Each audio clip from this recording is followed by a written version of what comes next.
Damunatira Vanachari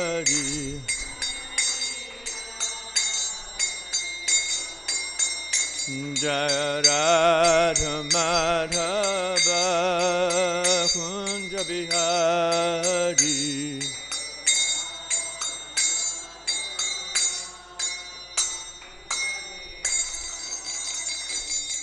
Jayam Vishnupad Paramahamsa Parivritikacharya Ashto Tarasada Śrī Srimad His Divine Grace A.C. Bhaktivedanta Swami Srila Prabhupada Ki Jai Jayam Vishnupad Paramahamsa Parivritikacharya Ashto Tarasada Śrī Srimad His Divine Grace Srila Bhaktisiddhanta Saraswati Thakur Srila Prabhupada Ki Jai Ananta Koti Vaishnava Vrinda Ki Jai ISKCON BBT founder Acharya Srila Prabhupada Ki Jai, Namacharya Srila Haridas Thakur Ki Jai, ISKCON Guru Vrinda Ki Jai, Prem Sakaho Śrī Kṛṣṇa Chaitanya Prabhu Nityananda Śrī Advaita Gadadhara Shivasati Gaura Bhaktavinda Ki Jai, Śrī Radhakrishna Go Gopinath Shyam Radhakun Giri Govardhana Ki Jai, Śrī Vrindavan Dhama Ki Jai, Śrī Mayapur Dhama Ki Jai, Jagannath Puri Dhama Ki Jai, Tulsi Bhakti Devi Ki Jai, Ganga Jamuna Maya Ki Jai, Sankirtan Jagna Ki Jai, Brihamadanga Transcendental Book Distribution Ki Jai, their Transcendental Lordships, Shri Panchatattva Ki Jai, Shri Prahlad Nrsimha Ki Jai, Shri Radha Madhava Astasaki Ki Jai, Gaur Premanande, Samaveda Bhaktavinda Ki Jai, all glories to the assembled devotees, all glories to the assembled devotees, all glories to the assembled devotees, all glories to Shri Shri Guru and Gauranga.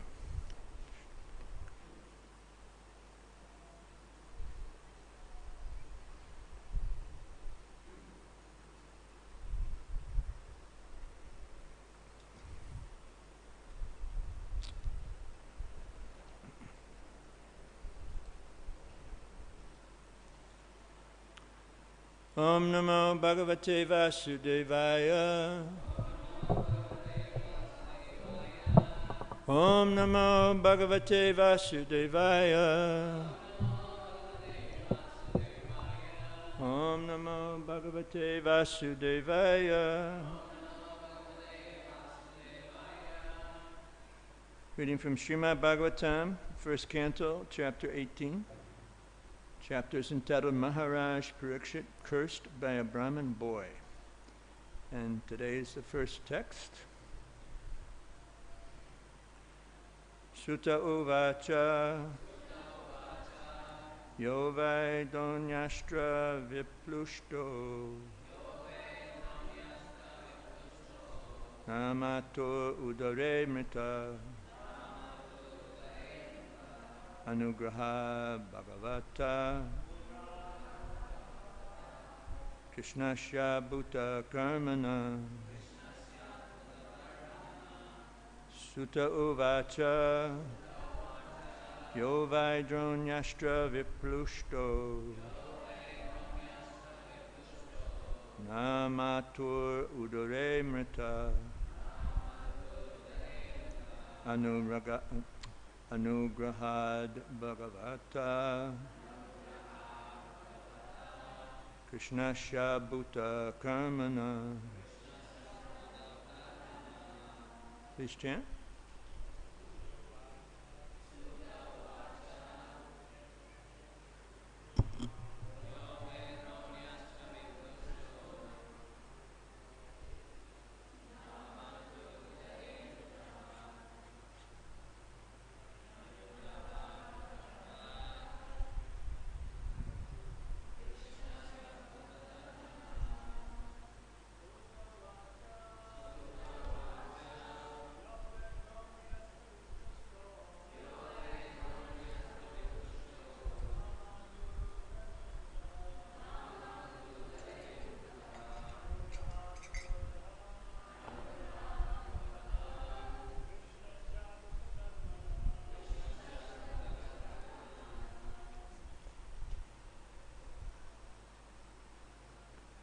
Vaishnavis.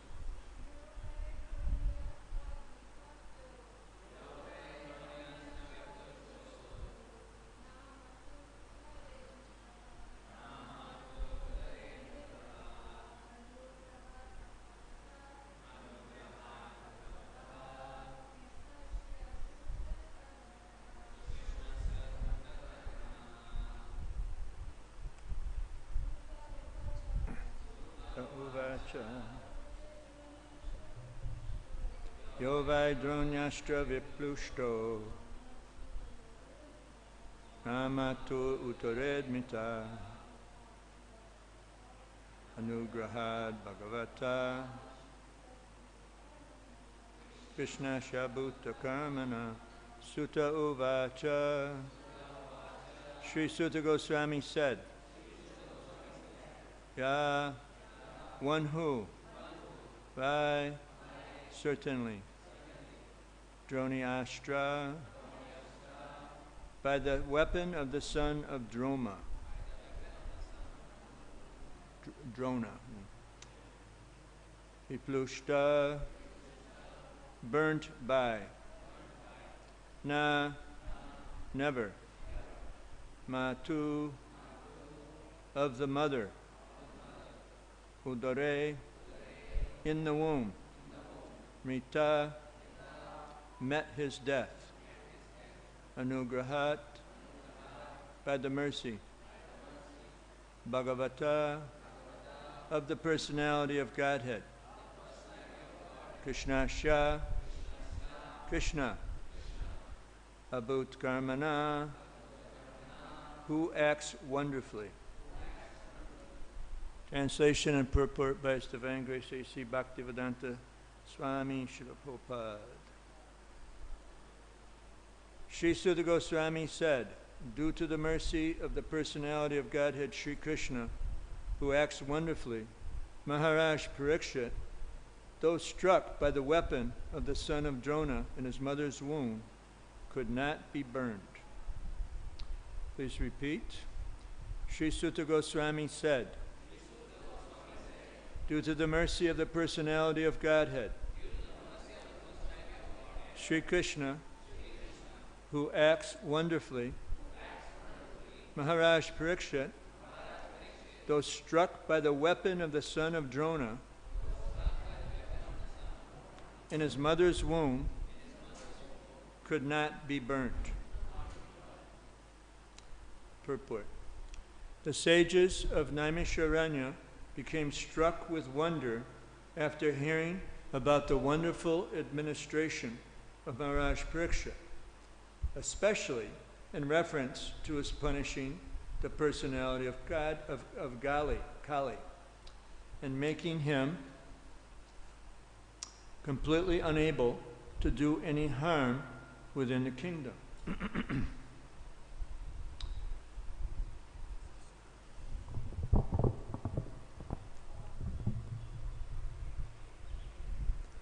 I was trying to cover my face so we don't break the camera.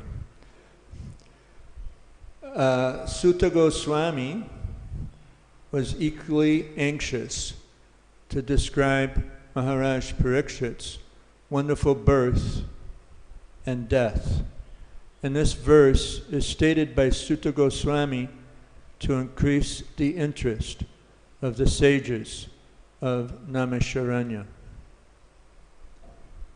Translation again. Śrī Sūta Gosvāmī said, due to the mercy of the Personality of Godhead, Śrī Kṛṣṇa, who acts wonderfully, Mahārāja Parīkṣit, though struck by the weapon of the son of Droṇa in his mother's womb, could not be burned.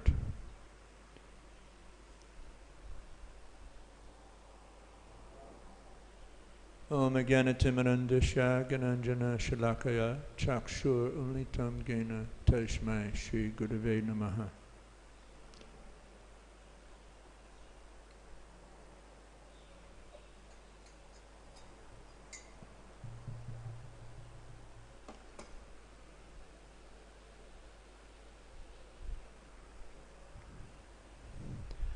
In Vishwanath Chakravarti Thakur's comment on this verse,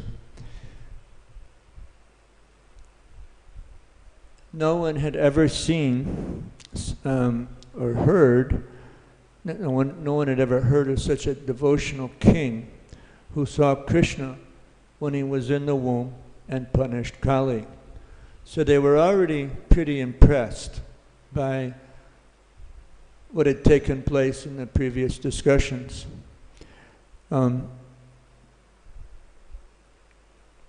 This first comes up in the 8th chapter of this canto. And Krishna was thinking everything was finished, and he was about ready to leave for Dwarka after they had already punished Ashvatthama once.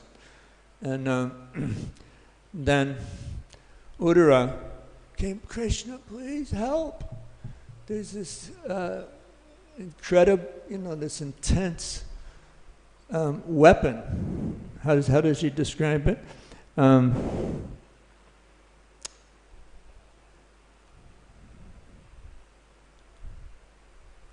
This fiery arrow is rapidly approaching. It's headed for her, to kill the last person in the dynasty, the Pandavas, Yadava dynasty, or the Pandavas, Mahārāja Yudhisthira. And so Krishna, he could understand what was going on. It was too late to rally the Pandavas to protect her.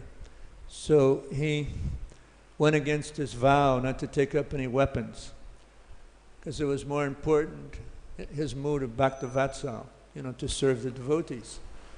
So he covered Uttara's embryo, or covered her womb, protected her, kind of dissipated the potency of the brahmastra. The analogy is used just like the sun evaporates the dew. So it was diminished. But in the 3rd canto, this is Uddhava's remembrances. Actually, the body of King Parīkṣit was burned. And so the transcendental magician, Krishna, gave him a new body. So, but, the soul just kept going, and with his eyes, that was the first thing that Mahārāja Parīkṣit saw, was this beautiful form of the Lord. He had four-armed, he was the size of a thumb. His body was blackish and the dress was dazzling yellow. And he had a golden helmet and earrings. And Vishwanath Chakravarti Thakur describes how his eyes were red with anger. So he was really disturbed by this Asvatthama nonsense. And so he was also twirling this club, to dissipate the potency of the brahmastra. So now,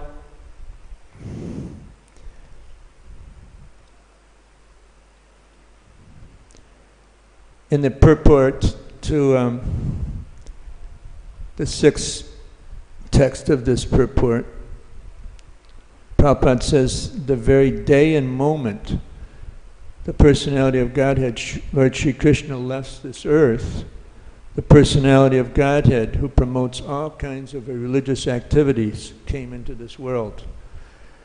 Whew. So Mahārāja Parīkṣit had a lot to deal with. Now, in our the most recent classes, it would be a tough act to follow, as we say in American colloquialism. So I won't get into that so much. How Mahārāja Parīkṣit was so successful at quelling the personality of Kali and making it impossible for him to perform his nefarious activities in his kingdom.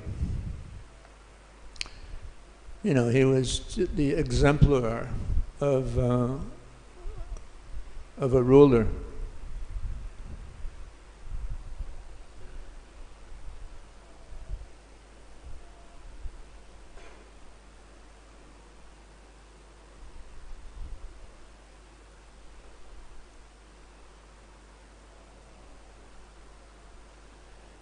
So, in the purport, Prabhupada describes that Sūta Gosvāmī was equally anxious to describe Mahārāja Parīkṣit's wonderful birth and death. So this verse was stated to increase the interest of the sages of Naimiṣāraṇya. So how is that? How is that? It's just like if someone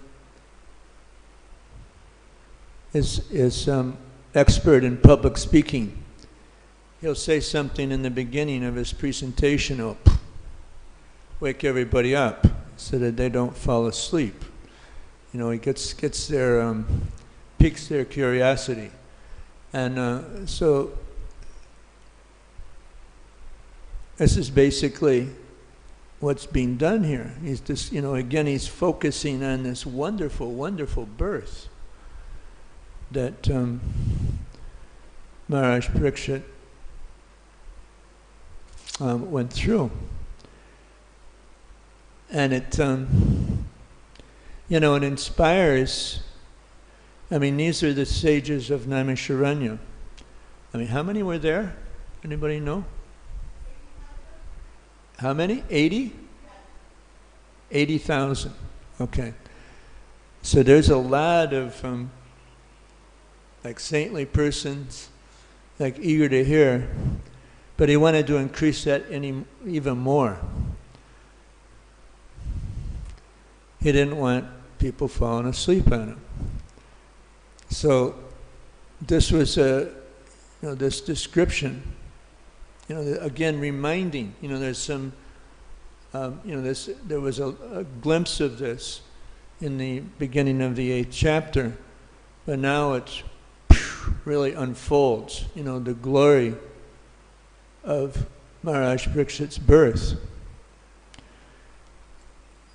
Does anybody here remember their birth?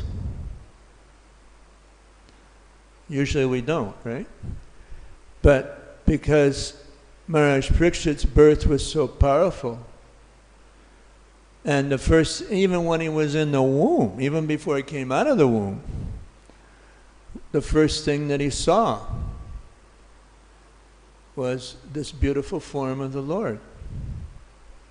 It's a very, very deep impression.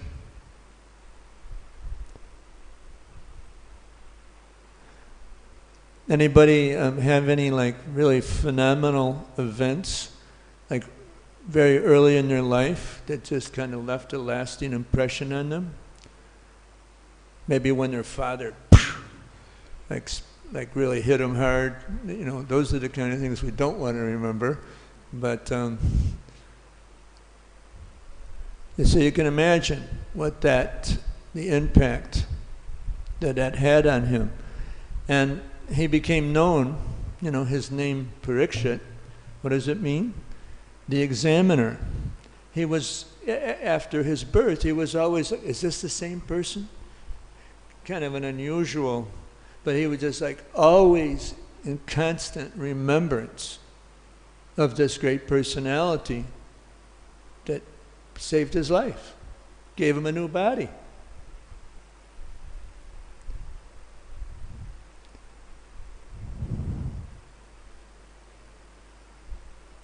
And it was done with so much love. So naturally, Mahārāja Parīkṣit had tremendous love for this great personality. So how would this pastime impact someone in such a way that their enthusiasm to hear would increase? Think about it. These are all aspiring transcendentalists. They're in the beginning of a 1,000-year sacrifice. And the pastime of Mahārāja Parīkṣit's birth, discussions with Sukadeva Goswami, and death are quite lengthy.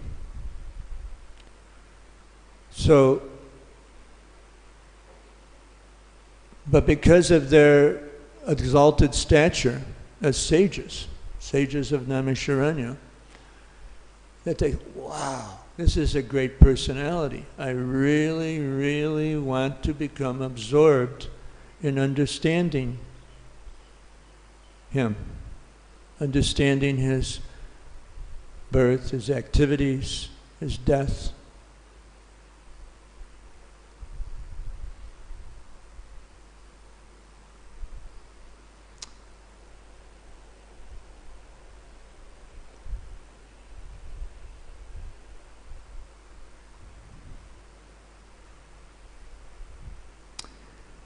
So that was the Pandava's, Mahārāja Parīkṣit's the Pandava's last remaining descendant. I mean, so this is the mercy that Krishna bestows upon his devotees.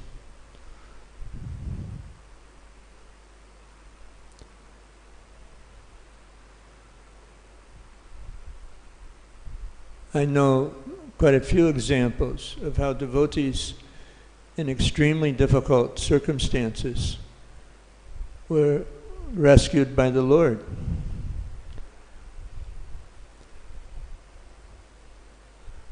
One example that comes to my mind right away is like, let's see, it was about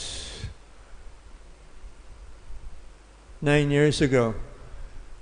To kind of slow down the aging process, I went to stay at the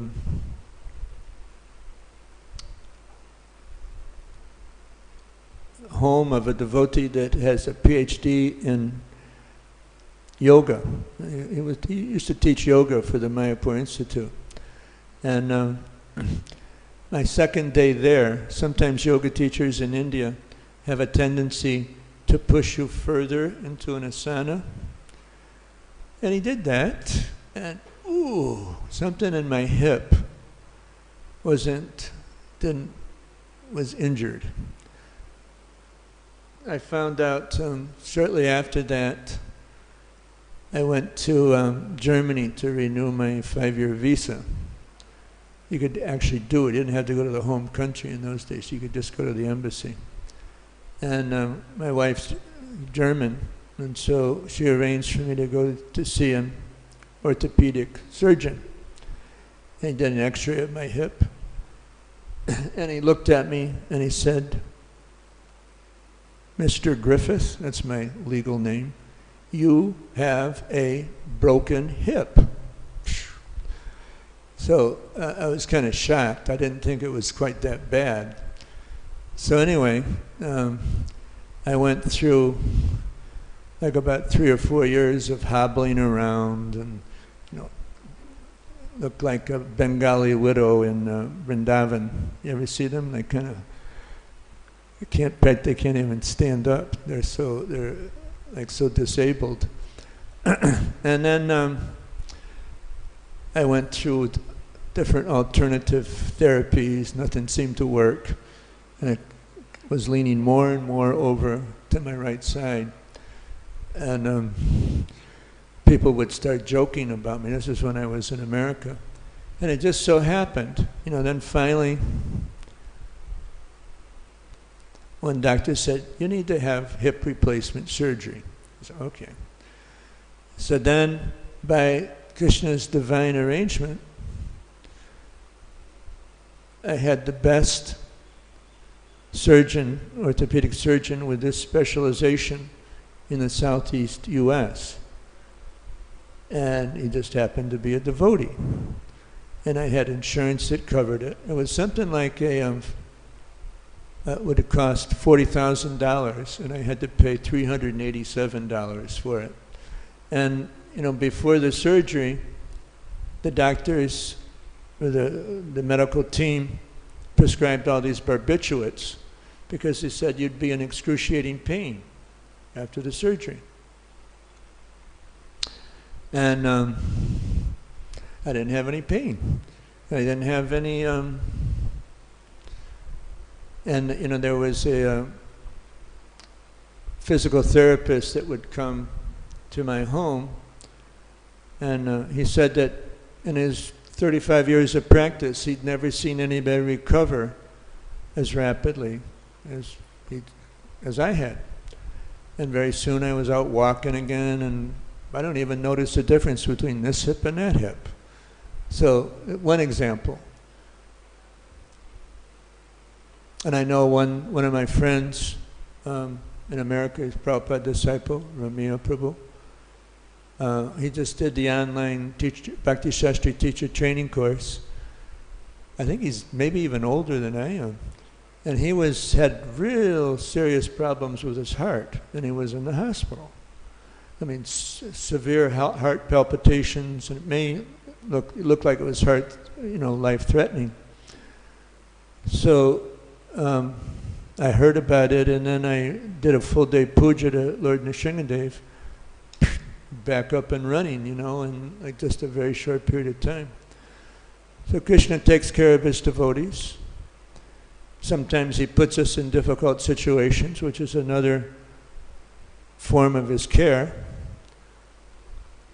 to purify us, so that we'll take deep shelter and get fed up with any kind of vestiges of an enjoying spirit, to enjoy our senses in this material realm.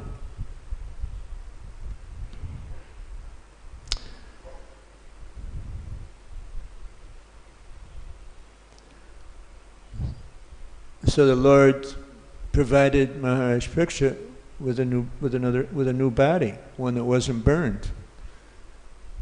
He provided this lowly Janmastami Das with a new hip. So this is how Krishna does these amazing things. And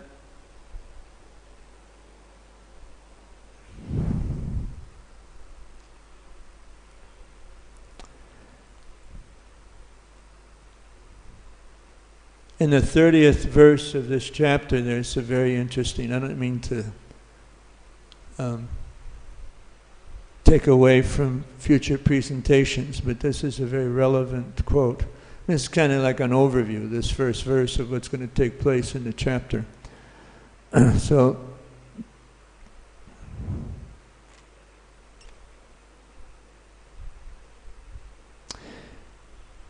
I'm just going to go a little bit from the purport. So Mahārāja Parīkṣit, he was so fortunate that he got the impression of the Lord even within the womb. And thus his contemplation on the Lord was constant. He's just constant, always thinking. Once the impression of the transcendental form of the Lord is fixed in one's mind, one can never forget him in any circumstance.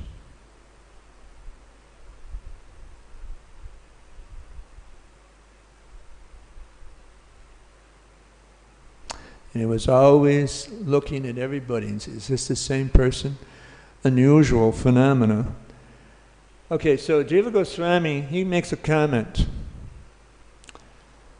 that every child, if given an impression of the Lord from his childhood, certainly becomes a great devotee of the Lord, like Mahārāja Parīkṣit.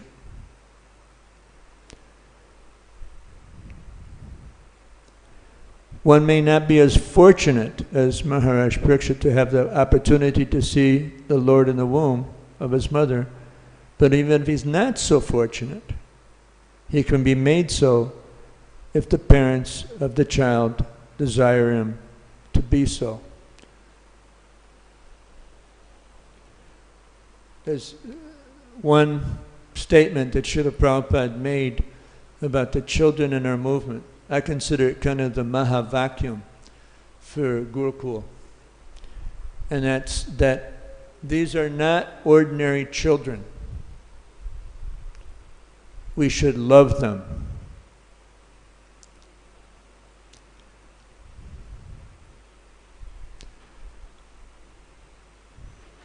The early days of the Gurukul, and I think that's actually starting to fully manifest. The children both in the Gurukul out here and in Smith's, they look so happy. And this is the feedback that I get, that there's a whole loving mood that's been created. In the old days, it used to be the Mahavakyam for Gurukul was spare the rod and spoil the child. But it didn't really work that way. It was use the rod and spoil the child. Because a lot of the kids really were disturbed by how they weren't raised so much in a loving way. I don't mean to be critical in any way, but the point is this, is that as parents or as senior devotees in the movement or as adults, we should have a very accommodating mood for the youth of our movement, have a loving mood. And this is one of the best ways that we can empower them. Just like here's the Supreme Personality of Godhead coming into the womb of Mahārāja Parīkṣit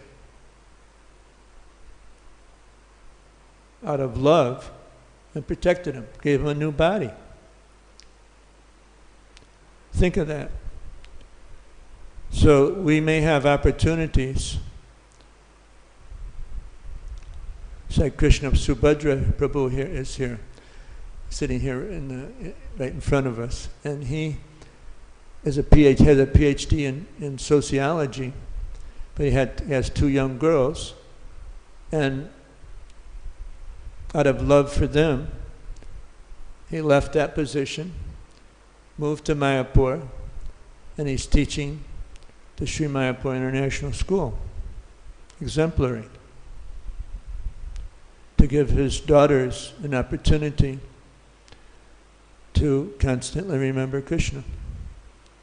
And Sridham Mayapur is a really good place to do it.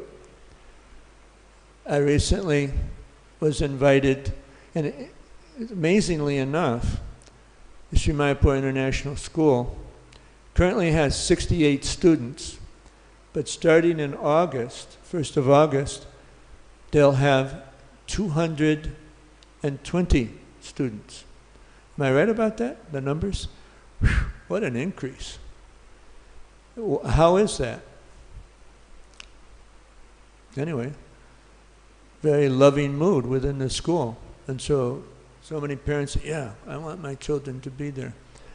And Rachitambara Mataji, when I first taught Nectar Devotion, way back, I think it was 1998, or 98, I did it in the Gurukul. Rachitambara Mataji asked me to do that, and she's again asked me to teach the whole Bhakti Shastri course to these students. And so I'm looking forward to the opportunity to help them constantly remember Krishna and try to create a loving mood within the classroom so that they will be inspired and have appreciation for the process of bhakti.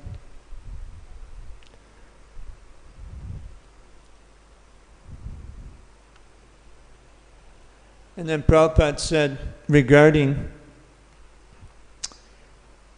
if someone's given an impression of the Lord from his very childhood, this is Jiva Gosvāmī, someone who has this becomes a great devotee of the Lord like Mahārāja Parīkṣit.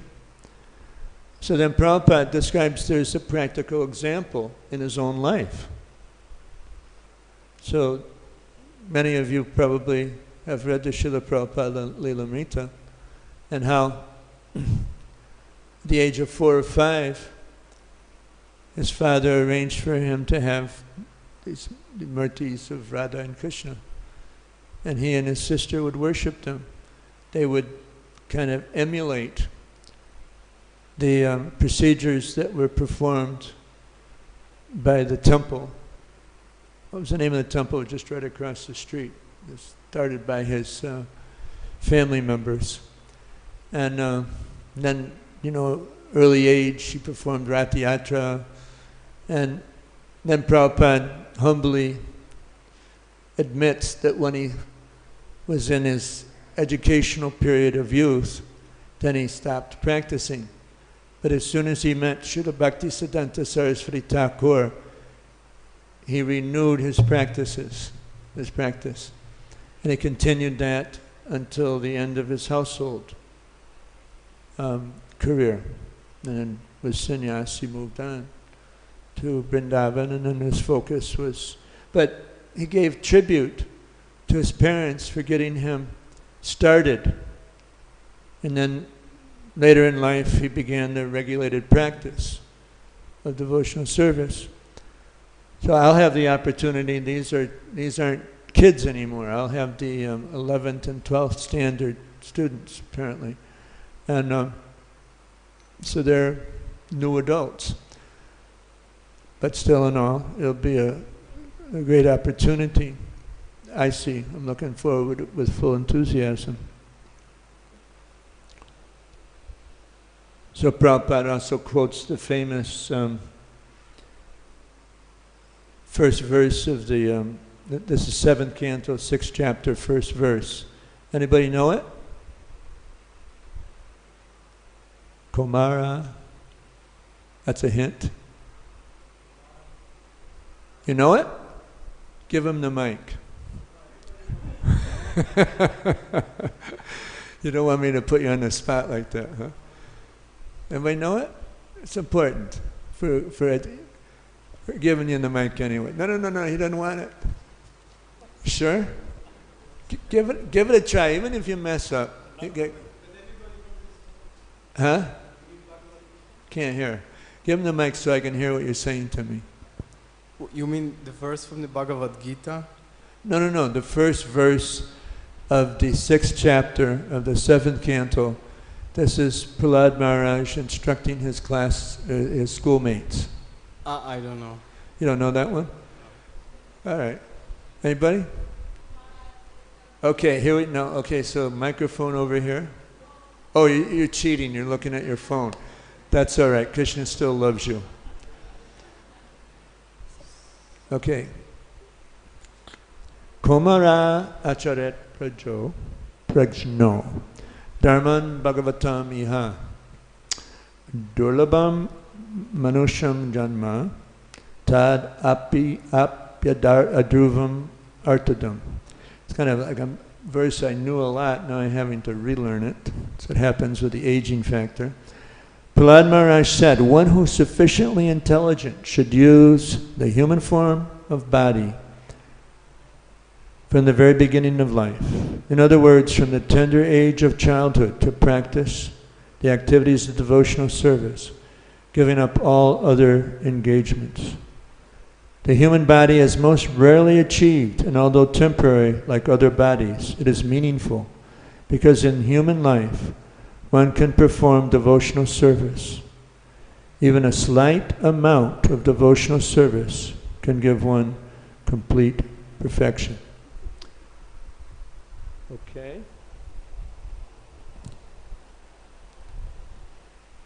So read the translation again, and then we'll open for questions, comments, chastisements. Śrī Sūta Gosvāmī said, due to the mercy of the Personality of Godhead, Śrī Kṛṣṇa, who acts wonderfully, Mahārāja Parīkṣit, though struck by the weapon of the son of Droṇa in his mother's womb, could not be burned.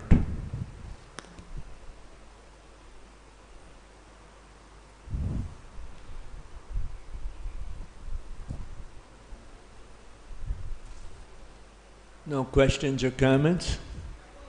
Oh, okay. Got a mic over here. Tara tari. For you, those of you who don't know, that means hurry, hurry.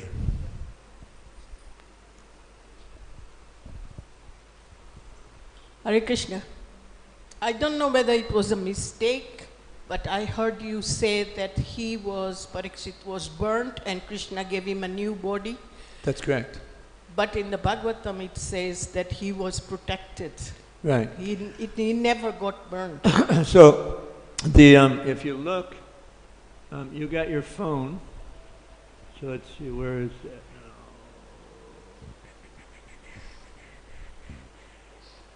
now? Look at Srimad Bhagavatam 3.3.17. Okay, and then you can read it for us. Yeah, I was a little confused by that as well. So, slightly different angle of vision, but I think it's something that we can deeply appreciate. You know, sometimes when these intense miracles take place, it's good for people to get a little purified. Say, okay, I accept it now. You know, so just like we don't jump right into the Rasa Leela. The recommendation is first, step by step, go through the Bhagavatam, get purified, and then you won't become putrefied when you get to the Rasa Leela. As Prabhupada said, if someone isn't sufficiently purified, hasn't become reasonably free of anarthas, when he gets to the Rasa Leela, if he reads it prematurely, then instead of being purified, he'll become putrefied. In other words, it'd be a source of sexual agitation rather than cleansing one of sex desire. You find it? 3.3.17. You got it? Yeah. He's got it right here. So you can give him the mic, he'll read it. Taratari. Taratari, taratari. Okay, there you go, Baba. You got it. The embryo of Puru's descendant begotten by the great hero Abhimanyu in the home of the Uttara, his wife was burned by the weapon of the son of Droṇa, but later he was again protected by the Lord. You got it nice and slow for those that have American English. Okay? Sorry. Purport, Srila Prabhupada Purport. Nice and slow and loud and clear. Okay. The embryonic body of Parīkṣit, which was in formation after Uttara's pregnancy by Abhimanyu, the great hero was burned by the Brahmastra of Aswathama, but a second body was given by the Lord within the womb, and thus the descent of Puru was saved. This incident is the direct proof that body and the living entity, the spiritual spark, are different. Did everybody understand it? Those that speak Indian English, they had no problem, right? Okay. Okay, so Gandhari Mataji surrendered?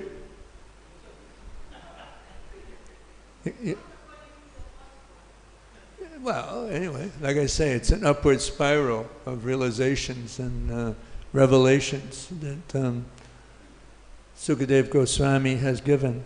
Sūta Gosvāmī, Sukadeva Gosvāmī. Yes, Prabhu, you have another point?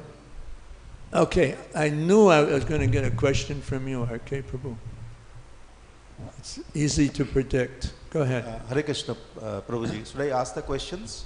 Yeah. Okay. Give me a chastisement while you're at it, too. Thank you, Prabhuji, for your class. Prabhuji, one statement by Srila Prabhupada is always, bewilders me that my 50% of my mission is incomplete because I could not establish varnashram dharma. Right. So here and there we see that few farm community or varnashram like Nangram in Gujarat or Hungary by Shivram Sami Maharaj, they have established. But we have not seen anything in West Bengal or eastern part of India, even in Mayapur. So what Prabhupada want to establish basically by saying that he could not establish varnashram dharma and his mission is 50% incomplete. So how we can understand that? How do you understand it? Okay. I think this question's come up in multiple classes, if I'm not mistaken.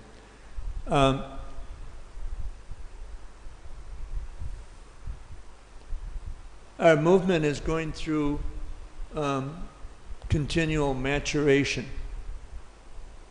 As I mentioned earlier in the class, in the old days, the Mahavakyam wasn't, these are not ordinary children, we should love them.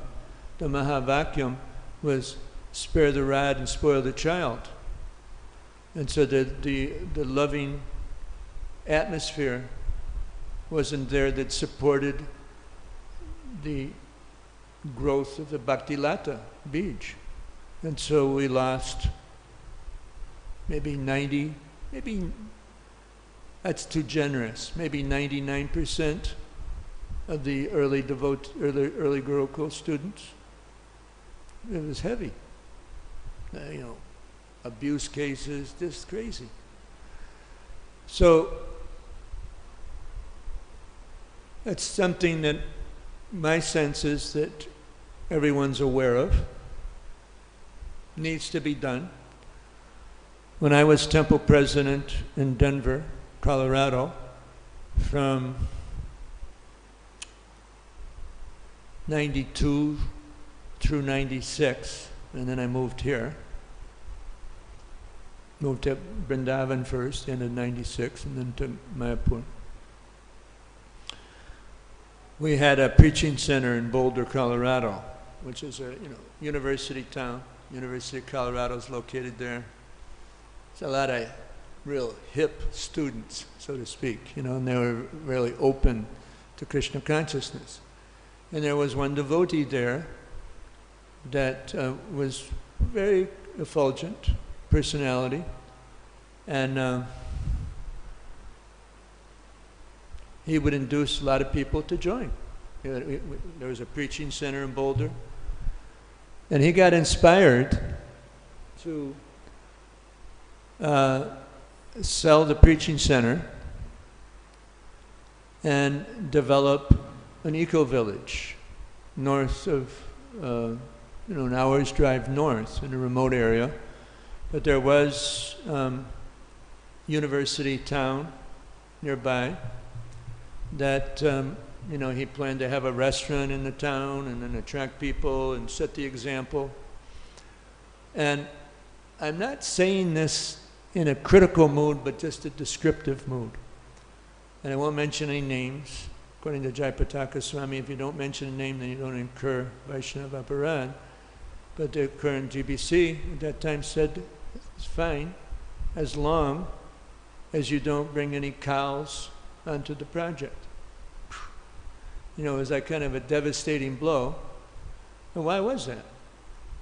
Because the history on a managerial level that had taken place in the movement, that it wasn't economically feasible to take care of cows in a vanashram, Daivi vanashram modality. So many bulls you got to support, and they're not, and who's going to do all the work in the fields? So let's get a tractor, these kind of things, So there's examples like Bhakti Raghava Swami. He's very dedicated to this, very dedicated devotee.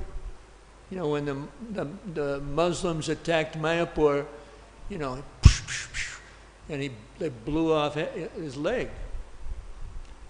But he kept going, very, very determined and enthusiastic Vaishnava. So he understands that. So he's going ahead. Devotees have different bhavs. What's their, what is important to them. In terms of pushing on Srila Prabhupada's movement. One time, Srila Prabhupada was asked the question, how do we know what our varna is? And Prabhupada's response was, you're good at it, and you like to do it. Right? So this is something that he loves doing. I remember at one point, he started a project in western Karnataka, like an hour and a half or so from Udupi. And he made a vow not to leave the property until it was up and running. I had asked him to come and teach, and he wasn't going to do it. So I think we'll see this. It's destined. Just like now we're seeing happy Gurukul children. They weren't happy before. Now they are. We're going to, there was discussions about how we've seen a tremendous increase in vegetarianism worldwide. How'd that take place? I mentioned yesterday at the end of Atul Krishna Prabhu's class that Vegetarian Times, which was the kind of the magazine of the vegetarian movement in North America, very widely distributed. It was a soft copy in those days. Now they have a hard, I mean, it was a hard copy in those days. Now they have a soft copy on their website of it. But they attributed the spread of vegetarianism in America to the Hare Krishna movement, even though we were very small at that time.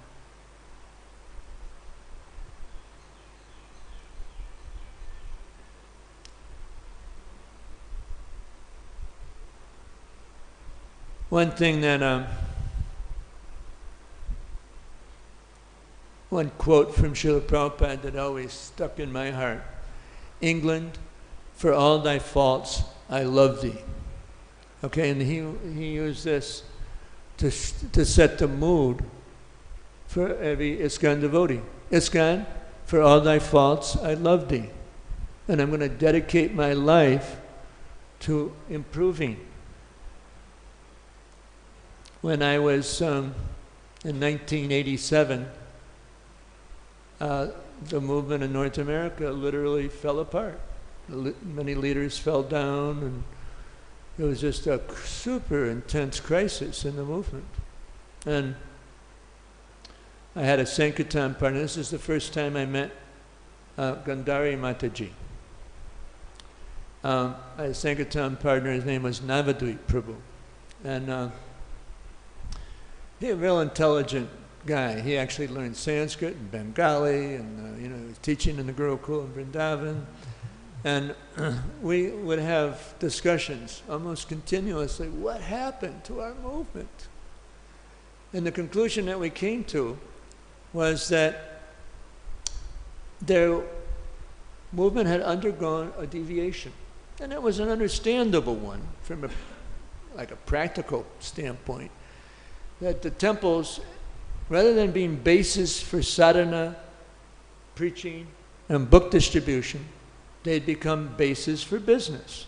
Now, when I say practical, okay, it may not have fallen in line with the level of prioritization that Srila Prabhupada gave to book distribution, to preaching, to sadhana. But after Prabhupada left, there was an exodus. And many devotees left. And the temples in the early days, like in North America, there wasn't any congregational development. Congregational development started when I became a temple president. And that was the time the JBC put it as a priority, because there was these huge child abuse cases. We were threatened to lose 5 temples, 5 major temples in America because of this case, this legal case. And so with the exodus of devotees, there weren't the army of book distributors that supported the temples. So the devotees that had these skills for selling things were used to sell paraphernalia. Records, or then we kind of got more and more into the business arena. And as a brahmachari, I was going door to door selling Korean oil paintings that were non-devotional to millionaires. I had the largest display ads in the yellow pages in the two of the top 10 wealthiest counties in America, suburban Maryland and northern Virginia. This is in the Washington, D.C. area. I used to go into people's homes with a 3-piece suit, a wig on, and a 6'7" assistant who would hold the paintings up on the wall for me, so they could see. And the display ads, and this is pre-internet days, was artistic design, and I presented this as the largest corporate art interior design firm in the world, which was a big lie. But we were encouraged, and I'd tell all these stories about the artist, from France or whatever, crazy. Was that supportive to the life of a brahmachari? Any brahmacharis want to take up that service? Prabhu, would you like to do that? No. Crazy. So, again, many devotees fell down. People were sent all by themselves to work in malls without any temple, without any association, to sell oil paintings in a kiosk in a mall in Christmas time. Every Christmas we'd lose, in the northeast zone, 4 or 5 devotees would leave the movement. Crazy. So rather than seeing the fault, I tried to do, I just got inspired with a team of devotees to create a revolution of book distribution, focused on doing that. And it worked. We moved from 3 full-time book distributors in North America to 85 in 4 years. Tigache? Okay, it's 2 minutes after 9, so I'm in trouble. All glories to Srila Prabhupada. Thank you. Hare Krishna.